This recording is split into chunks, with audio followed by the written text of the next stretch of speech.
Mayong ito og welcome to another Info Cebu update. Tiyata karon sa bukirang barangay sa Cebu City, ang barangay Binaliw.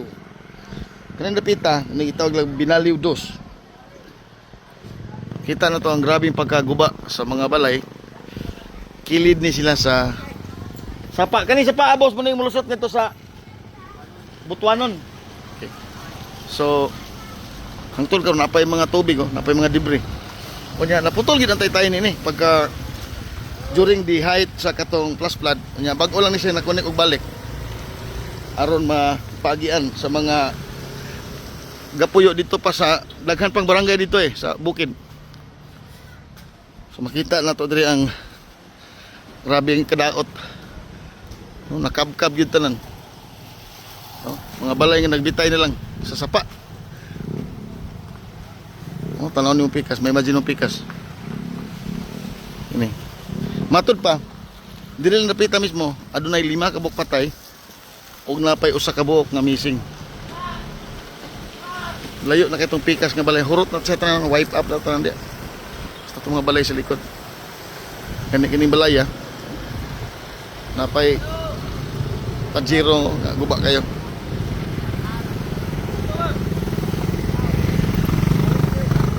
Kining Binaliw naninhimutang diri sa Talamban, human Pitos, inigtungas ni mo sa isunod nga barangay ang Binaliw. Human agsungot. Paingon na nga to sa guba o lain pang mga barangay kang binukot ana.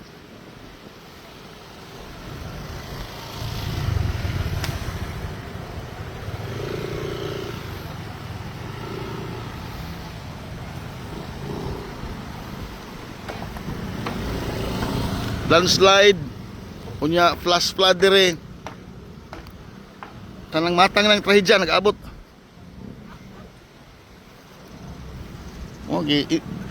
Kuha na siya gi temporary nga tambakan para lang yun maagian mga sakyanan.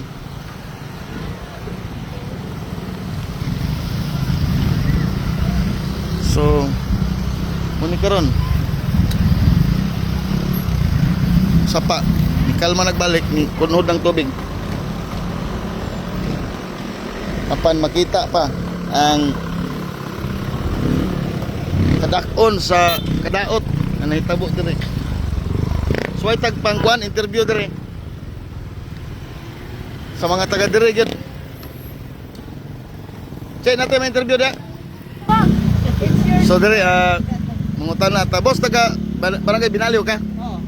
Kunya may manong mahulog dire ka pagkitabo asa dapit yung balay? Dito mo sa Binaliw 1. Binaliw 1 ka.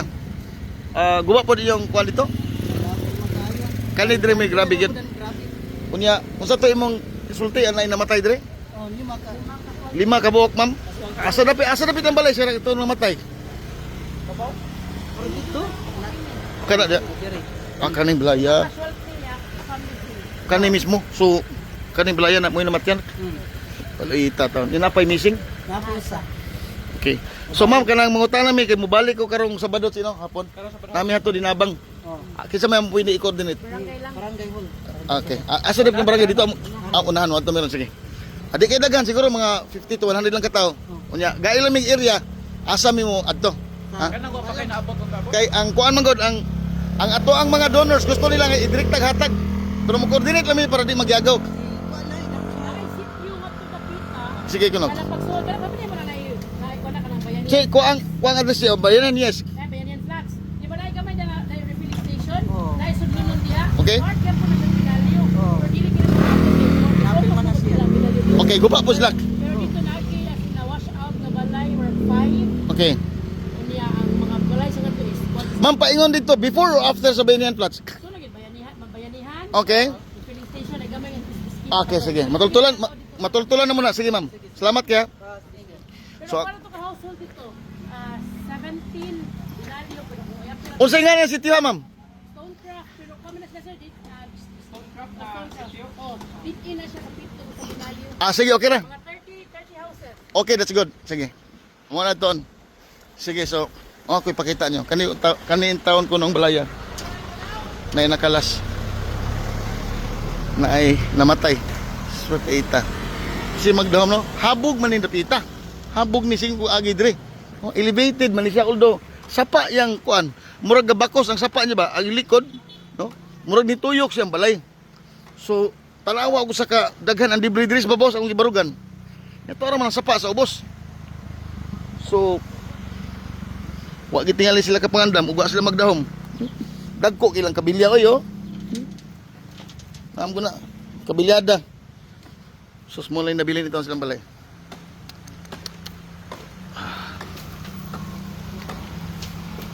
Muna ni makita ni mo dire sulod silang balay.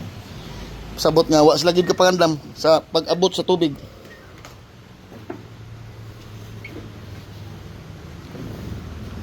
Tara. Abot ang yuta dire sa sulod oh. Habog ang yuta oh. Sus wag ito lang kapangandam. Nindot din tali ang dapit sa una kini view sa sapa oh. Kaya. So mo kana ang ato ang latest update dire sa barangay Binaliw, Cebu City. Kung adto na may gustong itabang, just message the page para atong maapil og hatag tunol nila karong maabot nga Sabado pohon. May their souls rest in peace.